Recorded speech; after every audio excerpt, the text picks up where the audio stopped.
Recording. Everyone, my name is Sadie Palmer. I'm the team leader of training and education. We have Dan Mangus here with us. He is the vice president of growth and development for McNerney Management Group, and he heads up our acquisition pathways. He created this division, and yeah, we're just going to have a conversation today about what it looks like to work with acquisition pathways, what it looks like to go through the process of working with you guys and maybe transitioning out of the business, or what it even looks like to work with you when you first join the business. So Dan, we're super happy to have you here. So one thing about Dan is he is all over the place. He's talking at conferences, he's in articles, all this sort of stuff. So one thing I want to start out with to kind of help format our talk today is recently in Brokers World magazine, you did an article talking about the 3 pillars of acquisition pathways. And you know what, even before we dive into that, could you just tell us about your history in this business and in this market? Because I know that you have seen it from all sides. And so, yeah, before we even dive into the 3 pillars, tell us about your history in the business. All right, Sadie. Well, first of all, I want to say thank you to everybody that's on board here, because I think stopping and taking a look at what transition might look like is always a smart thing for us to do in business. I started in the business in 1982. I was 18 years old when I first started my first agency, and I've enjoyed a lot of things about our career, and it's brought wonderful rewards to me. Was able to build a large agency. About 12 years ago, transitioned into heading up the sales team for senior marketing specialist, which was one of my FMOs at the time, and have enjoyed working with our industry in just a lot of different levels, and just continue to see the changes that everybody is seeing, and developing and working with agencies across the country. I have the privilege of seeing a lot of experiences that people have and learning from them all, because there's just so many amazing professionals in our industry. It's not even funny. I mean, there's a lot of great people in our business. Absolutely, yes. And because of all that history, like we said, you are offered opportunities to work with magazines, to speak at places. Later on this month, you're going to be speaking at Medicarians on this exact topic. But in that Brokers World article, you mentioned the 3 pillars of acquisition pathways. Could you kind of explain those to us and just those 3 pillars of this division? Yeah, I think one of the things about any type of transition, whether you're acquiring a business or being acquired, either way, there's always so many complexities to it, and every situation is completely unique. So I think it's important as we have this discussion today to realize that you have to kind of accommodate for what your unique situation is. So there's no cookie cutter anything when it comes to mergers and acquisitions. But the 3 pillars, as I see it at least, that help me break it down into some things that people can consider. One is the organizational aspect of your organization. So in other words, what are the different parts, the moving parts that you have developed, and the way that you do business, and the way you've established for ongoing business. The second is emotional. A lot of people do not realize how important the emotional aspect is to any kind of a transition. You know this as agents, that selling by definition is a transfer of emotion. So you have been doing that with your clients forever. So you know how much emotion is involved in making decisions. You don't want to make decisions just based on emotion, but you can't discount the fact that they play an important part of it. And then the last is financial. You have to make sure that the finances match up. I mean, that's what your objectives are, making sure that that happens. Obviously factoring in those client relationships and those individuals' special needs that they might have, because you are charged with caring for those clients. So those 3 main parts of organizational, emotional, and financial will help to at least encapsulate some of the discussion.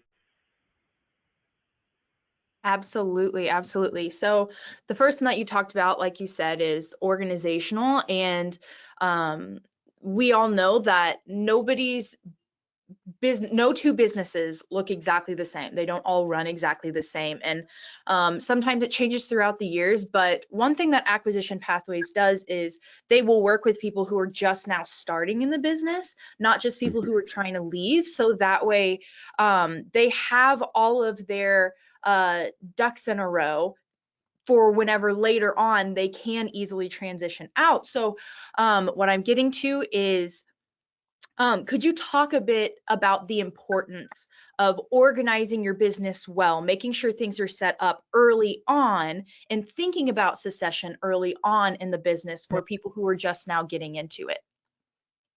Absolutely. Well, one of the things that you want to do is build a path to create the future. And I think that the way that you do that is understanding that every one of your actions, everything that you're doing now is going to be setting the stage for future activity by you or somebody else. So if you're new in the business, it's important, number one, to understand that you're in business. You know, that's one of the most important things that my father taught me, was that you're in business and your product happens to be insurance. And I think that's one of the things that a lot of times agents come in to the business out of necessity, of course, and they start selling, and then they become successful at selling, and it turns into a business. And all of a sudden they're like, okay, well, now I got to start thinking like a business person, because I have income and I have, potential staff and a lot of clients to take care of and things. But if you do that from the very beginning, if you start setting the stage for that, when you first go in, you need to look at things as if you are already a large, successful business, even if you don't even have a single policyholder. And that's hard, because you have to put that hat on and kind of pretend, if you will, a little bit of what that looks like. So first thing that you need to do, which is hard when you're struggling and new, but you need to incorporate. That's important because of a lot of things. You're going to be signing a lot of contracts right off the bat. And by the way, if you're new, or if it's just now that you're starting some of these practices you need to get in place as soon as possible. But you're going to be signing a lot of carrier contracts. And so when you sign those carrier contracts, if you sign them as a principal with a tax ID versus just a Social Security number, that allows for a transition later that is much, much smoother and much more professional to do. And so on top of some of the protections that a corporation will give you, some of the tax advantages that it will give you, it also allows your contracts with those carriers to be much better established. And then as you start meeting with clients, you have to set proper expectations for service that aren't unrealistic to manage after you have several hundred clients. So there's a tendency when you first start selling to overpromise and to just tell them that you'll do absolutely everything. You go over and mow their yard if they need it, whatever it takes to make that sale. And believe me, I've been there, did that. So I understand. I didn't mow yards, but I understand that you just want to do absolutely everything possible to make those sales. But if you set the client expectations properly from the very beginning, somebody coming in later and transitioning will be able to manage that more realistically if those expectations have been set properly. And then have meetings with yourself, just like you would if you had a board of directors. Choose a really good mentor or somebody that you really is a trusted advisor, and meet with them regularly. I suggest at least quarterly, and sit down with them and just talk about your business from a high level. You're going to be down in the trenches day in, day out, but every once in a while, step back and look at it from a high level and see exactly where your business is going and how you're operating. Even set up operations manuals, even if it's for just you. It may seem kind of silly feeling when it's just by yourself, creating an operations manual for yourself. But if you think and act like a large business owner, that's exactly what you will become. So it's a mentality for you, for your clients, and everybody involved that you set these stages right at the beginning. Yes, I absolutely love that. It's, kind of along the lines of that saying, like, don't act like who you are, act like who you want to be. And, the same goes for your business. If you start treating your business today like how you want it to be later on, you'll get there. And Acquisition Pathways can help start those conversations. I think that's one thing is there's a million things to do. Whenever you get into this business, you realize, oh, there's a lot of things to do. There's a lot of papers to sign. There's a lot of all that sort of stuff, even before you write your first app. And so acquisition pathways, even from the very beginning, can help you have those conversations, can help you figure out and kind of give you a path or give you some sort of map to be able to figure out what you need done, what will make your life easier and stuff like that. And, that's something that I think a lot of agents need, but they don't quite realize sometimes that they don't always realize that they have resources like acquisition pathways in order to do that. So this is most definitely something that is being talked about in the industry a lot, but it's really up and coming. This idea is really up and coming. So excited for that MMG is, on kind of the path to that, and you're heading that up. So Dan, going a little bit farther down the timeline, let's say that someone wants to retire, they're thinking about retiring, or they want to partially retire. What would that look like if they're kind of wanting to partially retire? How can AP help with that? What does that whole process look like? Yeah, I think, one of the things that's interesting is as you travel, if you go into a McDonald's, the hamburger is going to taste equally as bad whether you're whether you're in one side of the country or the other side. The reason that is because they have created franchisable systems, and so they're able to duplicate that. And so, and teach it pretty simply so that somebody could purchase that franchise, open it up, have some staff come in and start creating the same product, if you will. So you as an agency owner have created a product. It's not just the carrier's products. They have their own product. They sell insurance products. But as an agent, you have a service and advisory model and product that you've created that you are literally marketing. And that's what you have to bring to the table. If somebody else is going to recreate that product and keep that product going to that client, then they have to understand what that is. They have to know what are your clients' expectations? What are they used to? Are they used to talking to you in person, and how often? Or maybe it's just over the phone, or whatever the system is, whatever product that client bought from you, then that other person has to be able to pick that up. From an advice standpoint and true love and concern for that client, does the person that's buying it have that same level of education that you do? Do they have that same compassion for the people, and are they willing to help them like you are? All of those kind of things have to match up. So if you're looking at retiring or transitioning or anything else, it's just exactly like the client's conversation that you have with them. What do you say to individuals when they say, you're talking to them about long-term care, and obviously you have to talk to them about it long before they're going into a facility, or if you're talking to them about having to go into the hospital or possibly even death, or for their clients to retirement.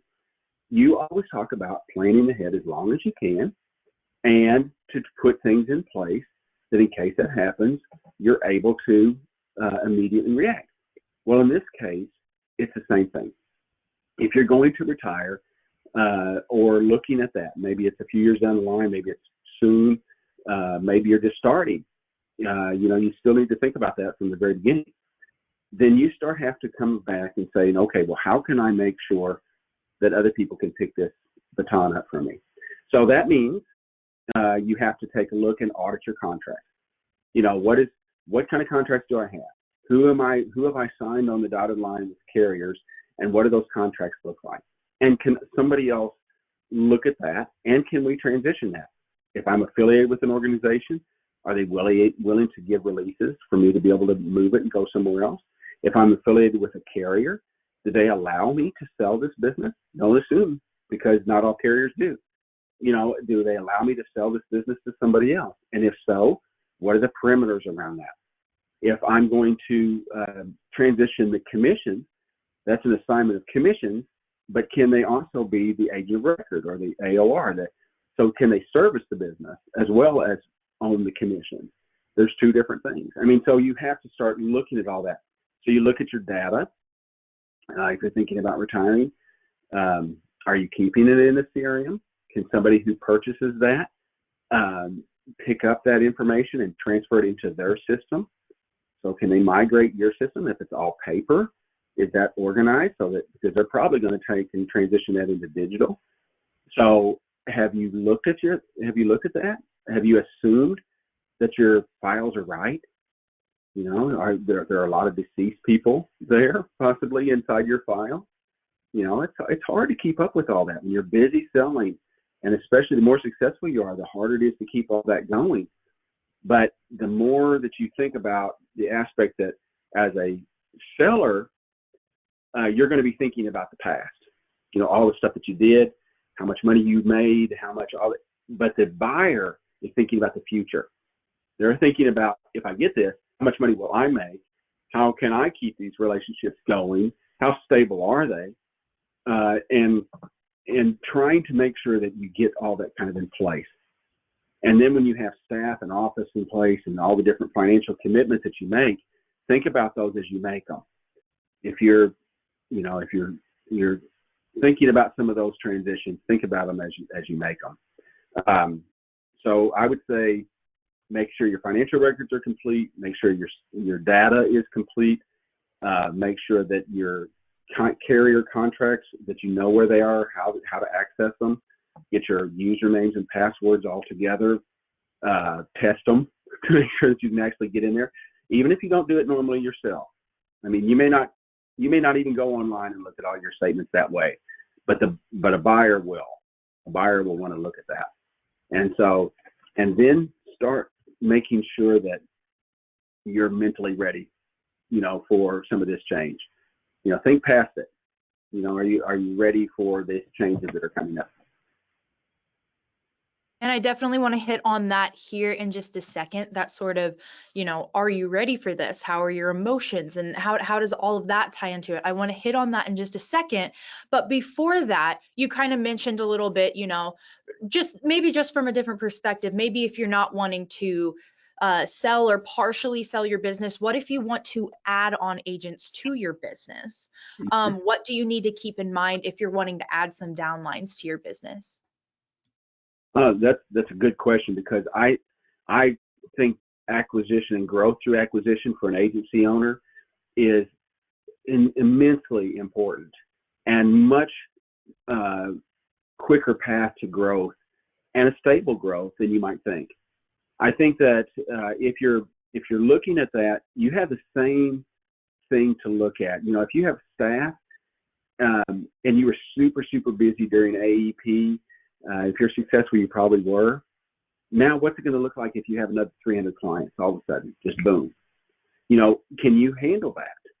So I think a self-examination of saying, can I do this? You know, can I handle this growth? I don't want to fail by over succeeding. You know, or I don't want to inundate my staff or my office all of a sudden with this tsunami of clients if I'm not prepared for it. And if I don't have my systems in order, and if I don't have my contracts in order, how am I going to add more to that?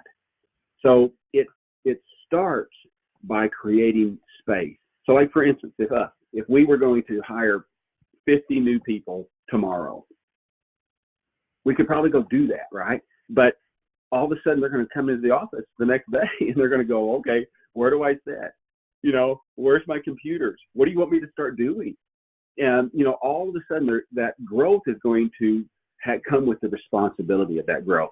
And so if you have that situation happen, I'd say the first order of business is making sure your business is definitely in order, and then look at the other business and start matching those things up. And ask a lot of questions. One of the first things to do in that situation is put a non-disclosure agreement in place immediately with whoever you're having conversations with.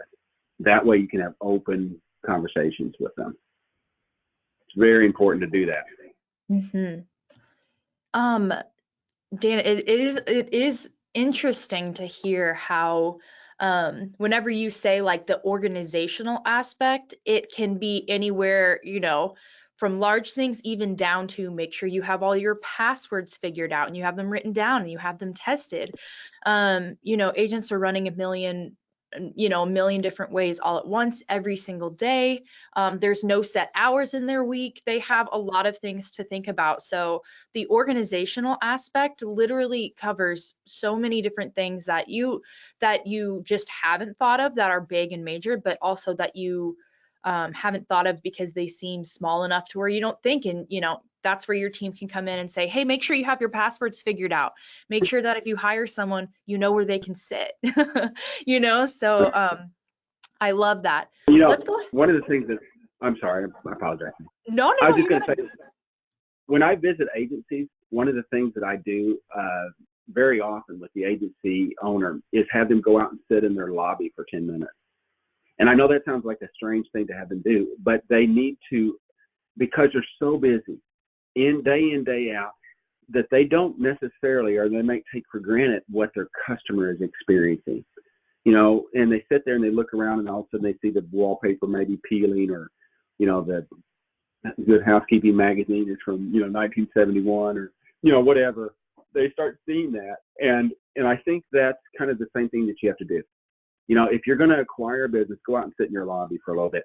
See exactly what you have and see what you're inviting these new clients into, because you're going to have a lot of new guests.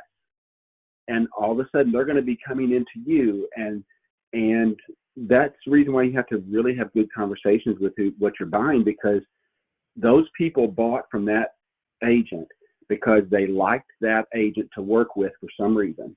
So what was that? And are you going to be able to duplicate that? Because if you can't, they won't stay with you. And if that client doesn't stay with you and you don't retain that business, it doesn't make any difference if you purchase it, because it'll just be gone. And so you have to maintain that relationship, not the policy.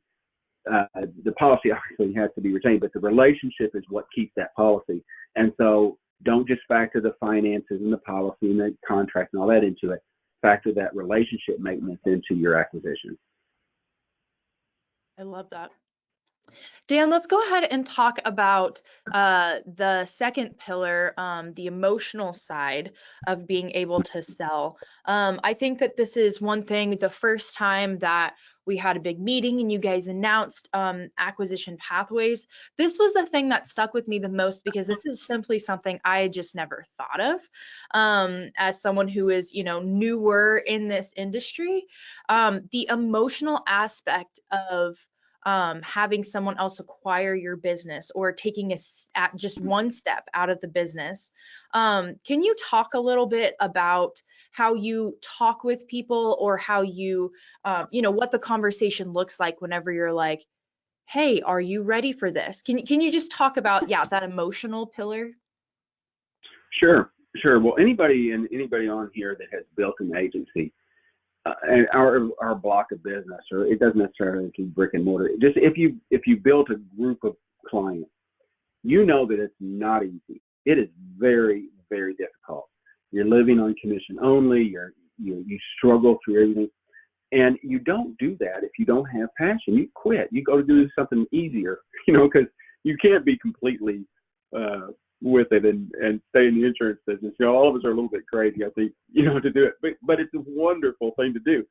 But the reason why that successful agents are successful is because of their passion and their commitment to truly helping clients. Well, if you're truly helping clients, then you put your heart and soul into it. And if you have your heart and soul in anything, I don't care what it is, you have tremendous pride and ownership, and it also becomes part of you to some degree. And so your own definition of yourself and your own self-worth can be very tied to your business. And if that is the case, don't discount that. That's a beautiful thing that you've done, because you've offered so much of yourself to your clients and to your business to make it grow right. But it does mean that it's kind of attached to you. So if you're going to hand that to somebody else, it's kind of like asking somebody else to watch your children or something. I mean, you want to make sure that person is going to be right. And are your clients going to trust them like they trusted you? You go through all of these things that you sort through, but then you also have to understand something else. And I think it's really important if you're looking at somebody else potentially acquiring you. They do not, if they're worth their salt, they do not expect perfection. So if you are running your business, you may have clients that maybe you should have seen them 6 months ago, but you didn't. And, so you have that situation. Or maybe your records should be better and they're not, or maybe you should have done this and didn't.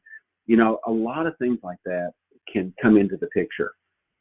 So if you have bad financial records, for instance, do your best to get them cleaned up and so that somebody can actually look at your financial records. They're going to ask. They're going to ask for income statements.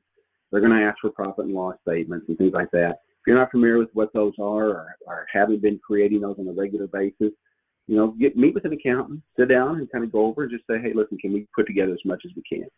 By the way, that's good to do whether or not you're trying to sell your business or not. I mean, that's always a good practice. People are concerned about windfall taxes, which a lot of that, there is reason for concern and you have to be careful, but usually you can work with the buyer for the right kind of distribution, and you can meet with your accountant about what part of that is actually taxed as windfall taxes and things like that. There's concern over confidentiality. You have an obligation to your clients. You're going to have to disclose a lot of information, and your clients expect you to protect that. So protect it. Put a non-disclosure agreement in place. You have set that other person has had to sign that they are legally bound to keep your information confidential. So check that box off and make sure that you don't have to worry about that. You may be concerned about current debt, or you may think that buyer expects that you have built something bigger. Or I only have 300 clients, or I only have 200 clients, or I only have 50 clients, or whatever. Don't feel like that. A good buyer is not going to judge you like that. And then be emotionally prepared for after the fact.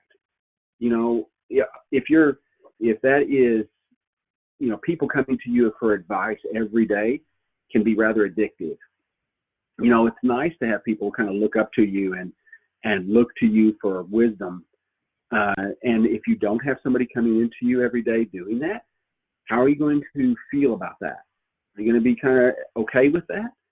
You should be, by the way, because that's good that you've created something that's worthwhile enough for somebody to actually take interest in and feel like there's real value there. And there's also, just by nature, there's always that feeling that nobody else can do it like I can.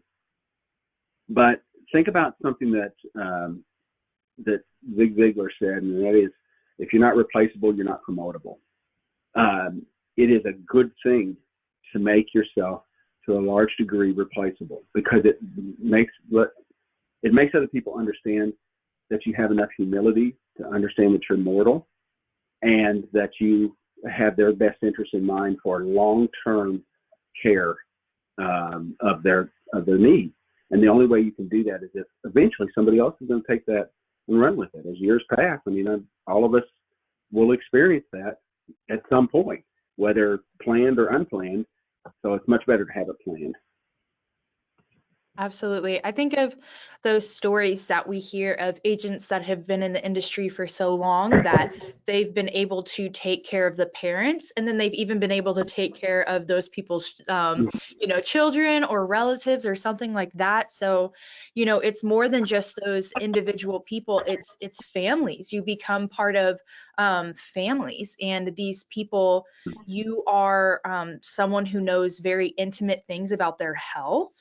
And that is hard to let go of that relationship, or in the sense of being afraid of not being able to maintain those personal relationships that you have with the people. It's just so much more than letting go a book of names. It's separating yourself from a certain kind of relationship that you have with hundreds of people, and that's huge. And then also, I think the aspect of having someone come in and analyze all the little dirty details about your business, maybe where you feel like you fall short organizationally, or something like that, not even looking at the finances or anything. You're pulling and having a look behind that curtain, and that can be scary for some people, especially if they've been doing things, the same way for years and years. And you guys come in and you've seen it all. There's nothing that you guys haven't seen. You've seen the most organized people, you've seen, a little less than organized people, and that's totally okay. Acquisition pathways is a way that you can, they're people that you can talk to, that are safe, and that way you do feel secure, in leaving the business. And those are insecurities that, you can put in someone else's hands, and know that it's going to be okay. So I absolutely love that that's an aspect that you talk about with people, because that's something that, a lot of people think about, but they don't want to talk about. So I think yeah, I love that. Yeah. Dan, oh, sorry, go ahead. No, I just was agreeing. Okay, perfect. So let's kind of talk about, before we get into our Q&A portion, everyone, please feel free to ask questions throughout. We will keep this anonymous. Don't you worry. Everything about acquisition pathways is anonymous. So we won't be saying names. It will just be me seeing your name. So please feel free to throw in questions there, and we'll have a questionnaire portion here towards the end. But Dan, can we kind of talk about just the process of what it looks like, who you have come in to look at the finances of it, who you bring in, and who acquisition pathways, the process of what it looks like, what you guys do, what you look at, how long it takes. Can you kind of walk us through that? Absolutely. I think that when you're looking at the more the financial side of what you're talking about, of the actual transition and transaction, it helps. The more financial information that an agency has, it really does help. In other words, if you know your client acquisition costs, for instance, that's a number that a lot of people don't know. Some individuals have difficulty even knowing how many clients they have. And that may sound not realistic, but it is true. And if that's the case, no big deal. Just you can figure that out, and figure out how many clients you have with each carrier, so that you can have a good picture and what the product breakdown is like. How many Medicare Advantages do you have? How many Medicare supplements do you have? How many are PDPs, or how many are this product or that product? Having that kind of a snapshot going in will help you. I think the very first thing to start with is realistic expectations. One is realistic expectations of the value. Your business is valuable. Don't get me wrong, but don't get over unrealistic expectations of the value of your business. The nature of Medicare business now is not like it was even just a few years ago, because if you're going to keep business on the books, and all of you know this, all too well, you have to work. I mean, you have to do annual comparisons with the Medicare Advantages, very often with the Medicare supplements. You have to, if they have a MedSup, you have to do their PDPs generally, and you're doing all the drug comparisons every year to keep that on the books. There's just a lot of work in maintaining it. So whoever's acquiring it knows that they're buying into that work in order to maintain that. So they have to have people that are brought in to do that. So you have to keep in mind that if they're not going to be doing it themselves, they're going to be hiring other people to do it. They're going to have costs on top of just the amount that they pay you. So I'm not trying to discount all that. It's important just to have realistic expectations, and then realistic expectations of the time frame. It depends how prepared you are, or how much preparation has to be done. If you have a large business, there's a lot of information to put together. I mean, you may be working with 50 plus carriers. It's not unusual, even for a small agency, to over the years kind of accumulate all these policyholders with this company and that company and this company. And whenever you're doing a transaction like that, it's not a single block that just kind of goes, okay, well, here you own it, now tomorrow this person owns it. Every carrier has got to be moved. So in other words, that carrier has to be communicated with. You have to do an assignment of commissions that moves that over to them. That takes time. You have to draft purchase agreements, that accomplish all of that. You have to get the agent of records all moved over. You have to watch the calendar.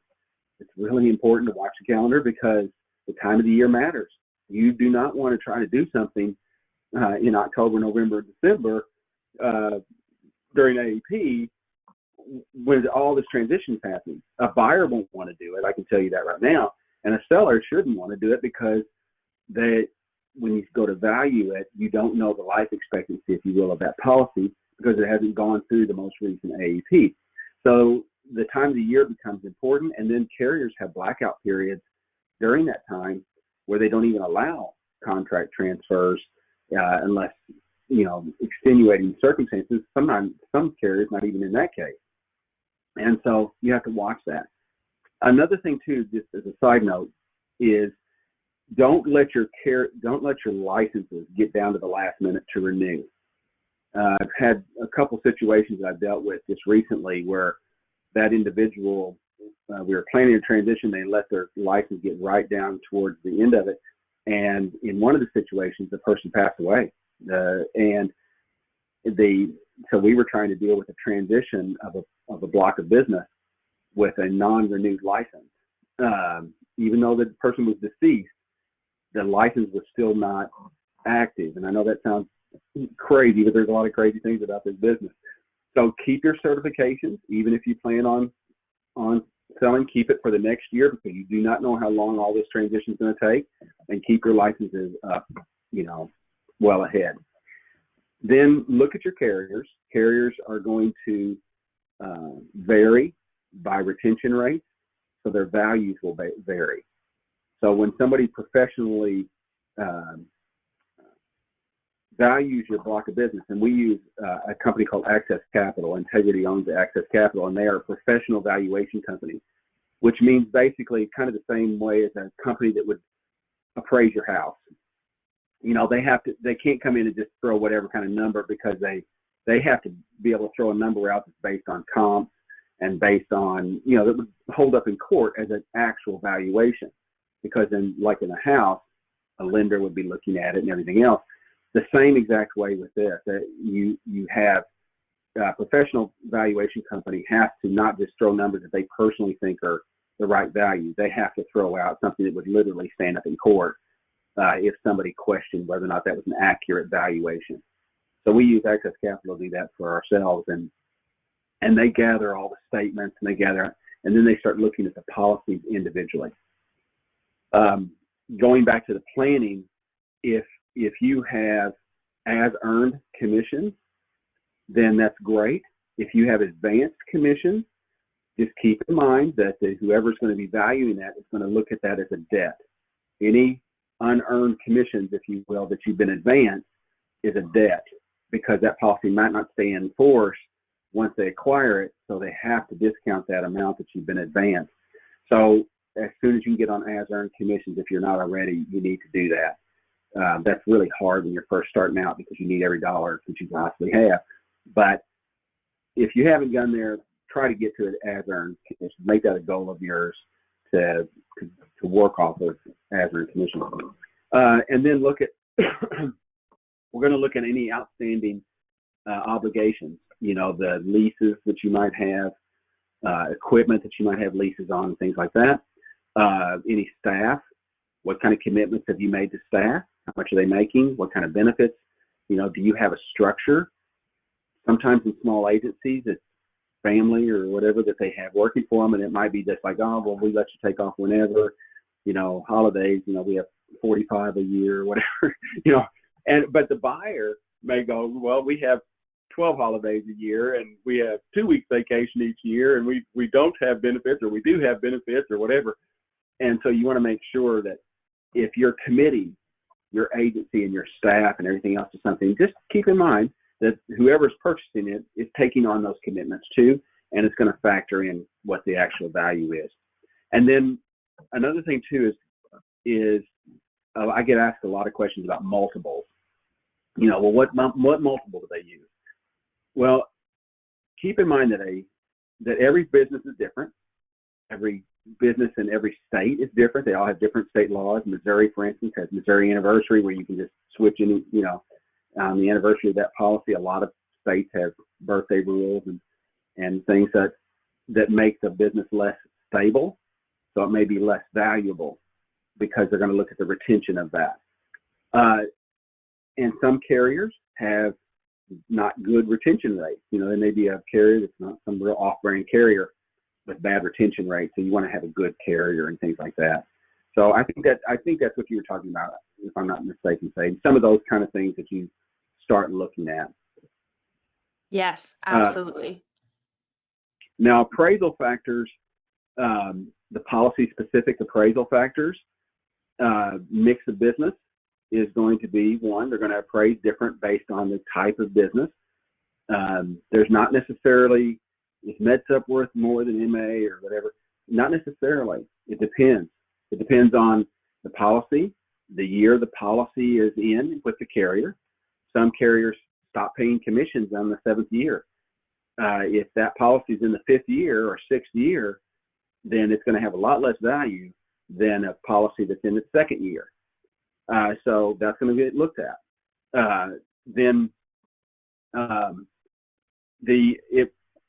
The business is also going to be valued by the age of the client, the policy type, the commission rate that you're at, the geographic location, the premium.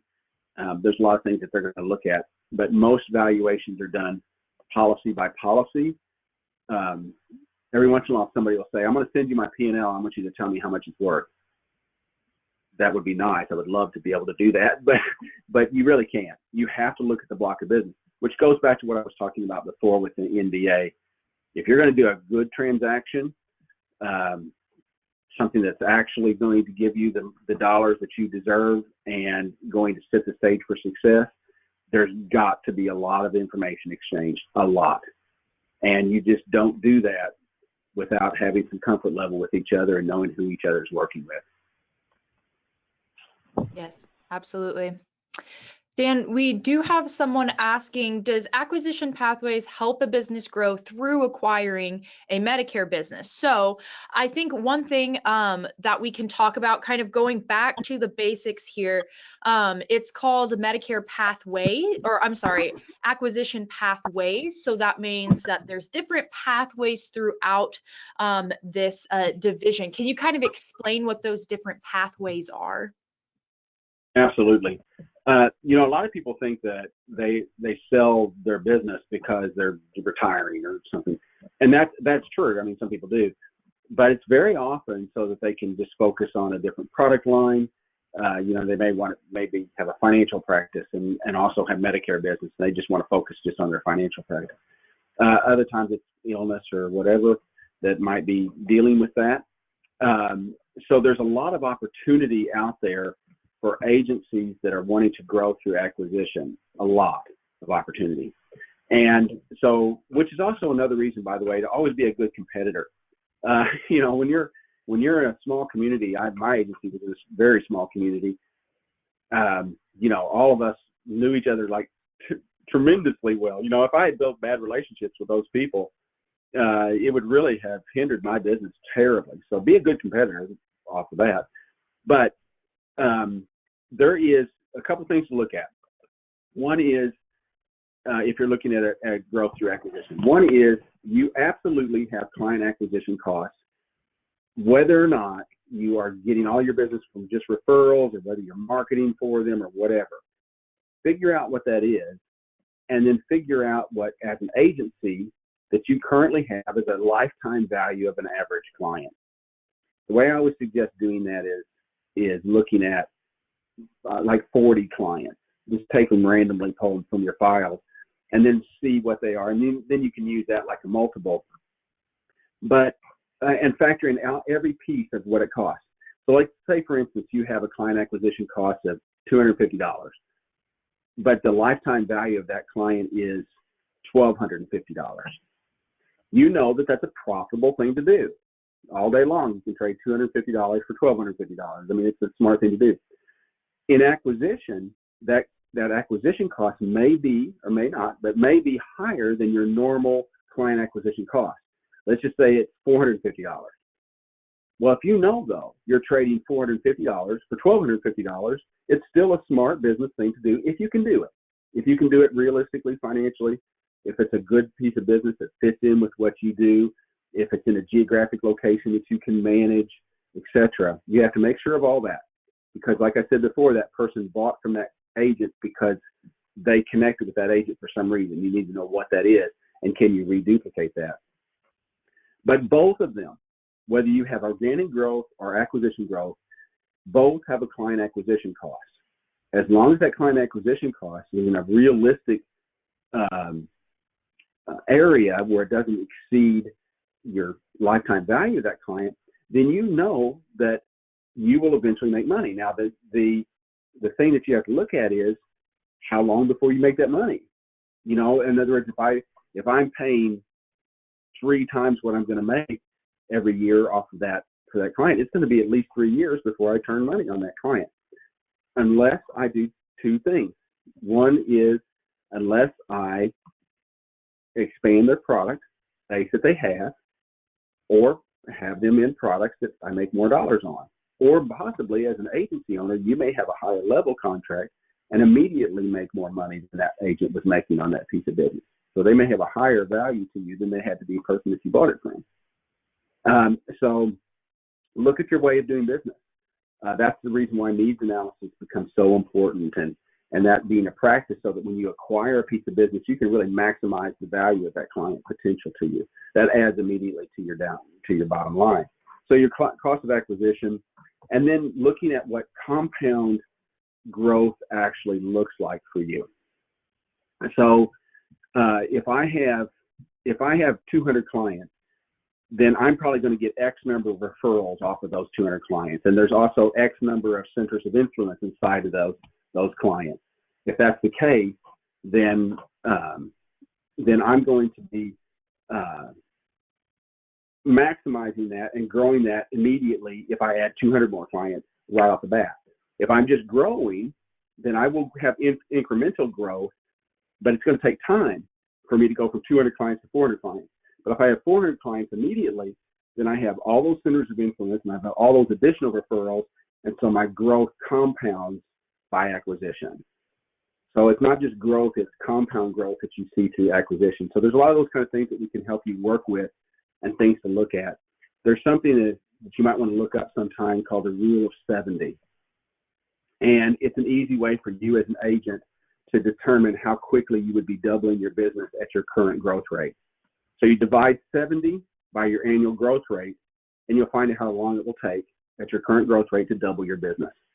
So for example, 20% growth, 70 divided by 20 is 3.5. So it would take you 3.5 years to double your business at a 20% growth rate. So just think about that from an acquisition standpoint, how you can compound that growth. And it's pretty appealing, but you have to do it right financially for you.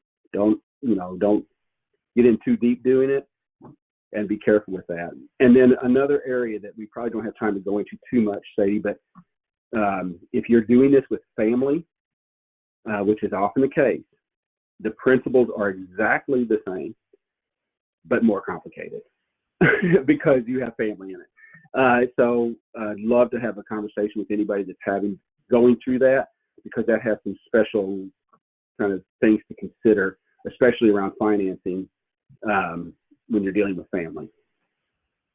Yeah, dealing with family, I think that hits all 3 pillars in one thing: the organizational, the emotional, and the financial. So yes, definitely. Well, Dan, let's go ahead and get to a couple of these questions. Like we said, if you have any questions, please feel free to throw them in the questionnaire box. You will remain anonymous. We won't be reading names. It's only me who sees the name. So please feel free to throw your questions in there. But the first one, will this presentation be recorded? Yes, this presentation is recorded. It will be in the follow-up email, as well as some resources that we've mentioned. And also, like we said earlier, if you're going to the Medicarians event at the end of this month, Dan will be there giving a presentation on this as well. So please feel free if you're going to that, or if that entices you to go. It's worth the trip to go see him talk about this. And then also, he's in plenty of articles and different things like that, like in Broker's World this last month in March. He has an article over this. So there's a few different places that you can see him. But yes, this will be recorded today. Let's see. Once a Medicare book of business has been acquired, must all business records still be maintained by the original agent for 10 years? That's a good question. I personally would do that. I would, because I can tell you that the going backwards, they're going to be wanting, if for some reason some kind of compliance issue comes up, and it's when you were responsible for that client, then CMS is going to want you to provide the answers for that. So I personally would retain those records to make sure that you protected yourself from that. That is not an assumption of the new individual. You have to keep in mind that CMS is going to look at the person that wrote that piece of business before, not the company. It's not like a stock that trades with the corporation. Like the corporation assumes the new liability. They do from a financial sense, but they don't from a compliance standpoint.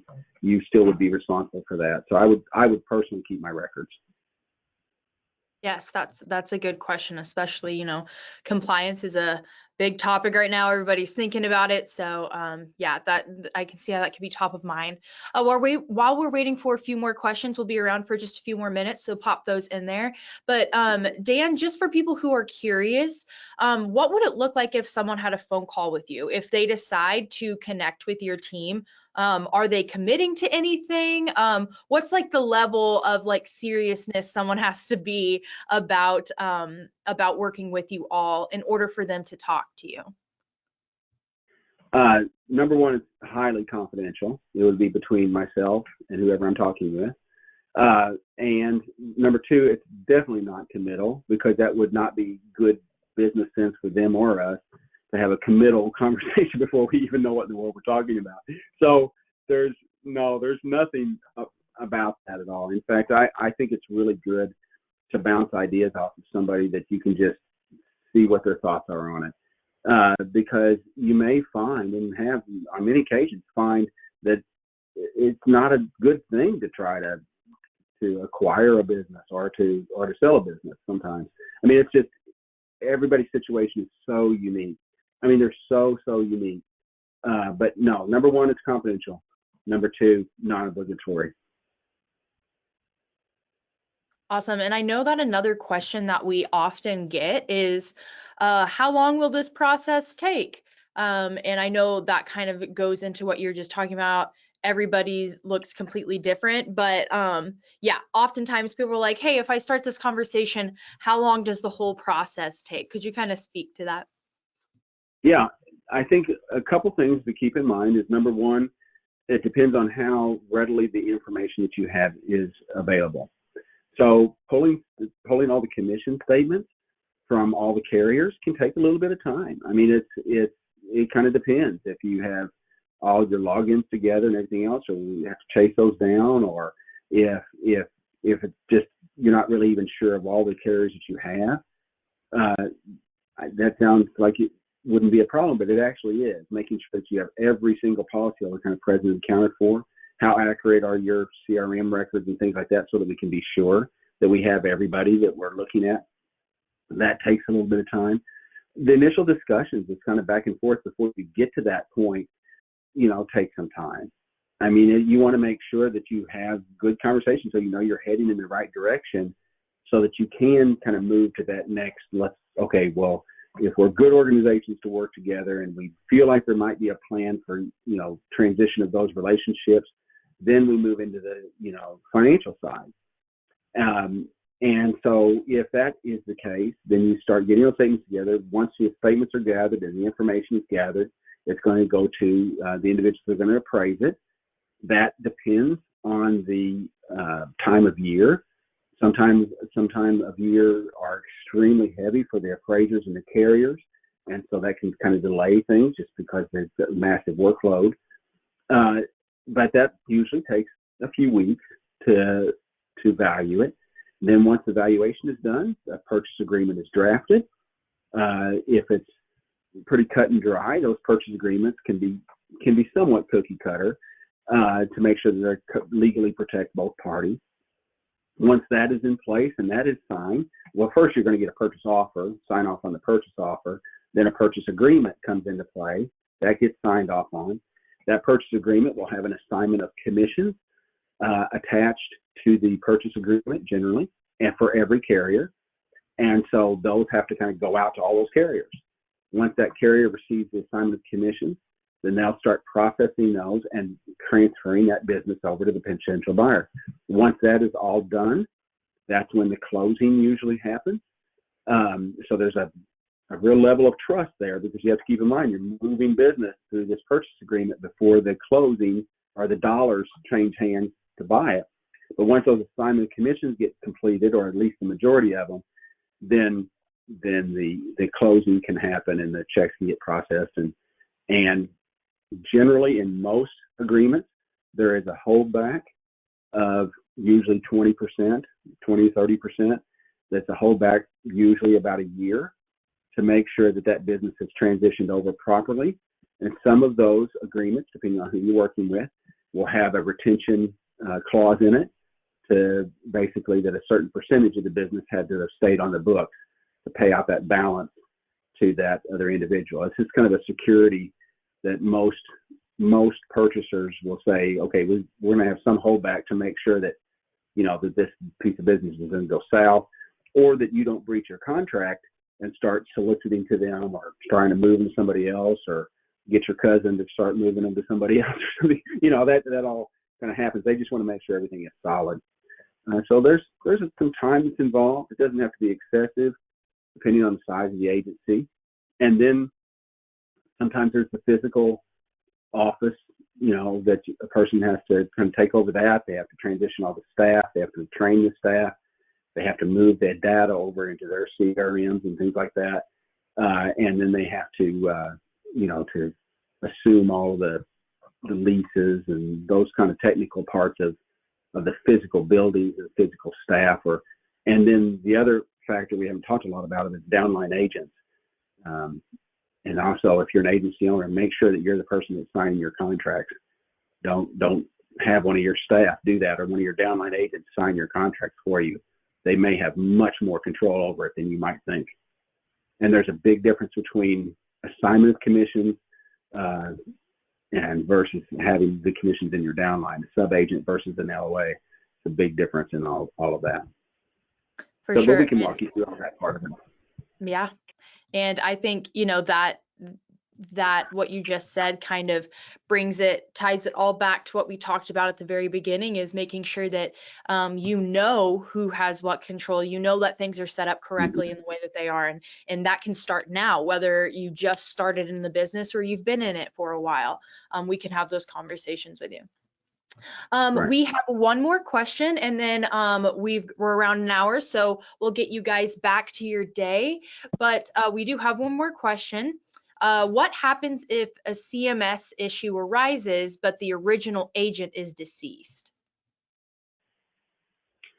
Well, there's not going to be a lot of recourse on that, unfortunately. I mean, there's not a lot that CMS can do with that. I mean, it's going to be actions by somebody who is deceased. So there's not the new buyer, if you're talking about from an acquiring it and then all of a sudden you find out something that goes backwards, there's not a lot that can be done as far as actions with that with CMS. Yeah, I can totally see where their head is at with, hey, if someone acquires it and there was some compliance issues with the old agent, is the person who took on that new book, are they responsible for it? But it sounds like, nope, they're not. It comes back to the person and their intent. But but it brings up a good point though. As a buyer, you do want to know, and if you do see some red flags when you're working with somebody, cut bait.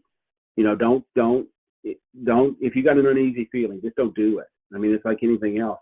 I had one just recently that in working with him, I found out that they had one of their sub-agents was signing the owner's name to every one of the single applications that they have.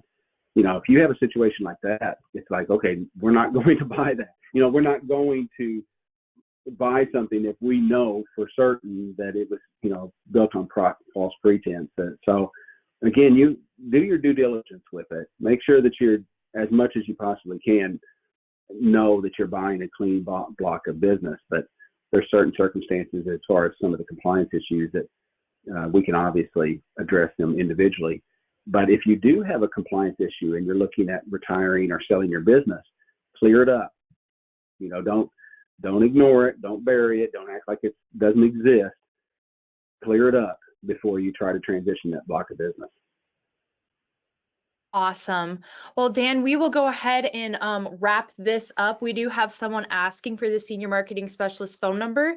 Our phone number is 800-689-2800. If you want to have a conversation with Acquisition Pathways, feel free to call us. If you want to contact Dan, we will send some of that information in our follow-up email. But Dan, thank you so much for joining us today. Like we said, and this is always just a great conversation to have. It's a topic that is requested often, and especially we're going to be seeing it more and more often because this is going to be a conversation that just continues to grow in this industry. And yeah, so thank you so much for joining us today. Like we said, today's been recorded. We'll put it in that follow-up email. Dan, before we get everybody out of here, do you have anything else you want to add? No, other than just the fact that you need to be proud of what you're building. I mean, it is an admirable, wonderful business that we're in. Just keep in mind that your staff, your family, yourself, the promises you've made to yourself, and your clients trust you to do planning. Non-planning is a plan in itself.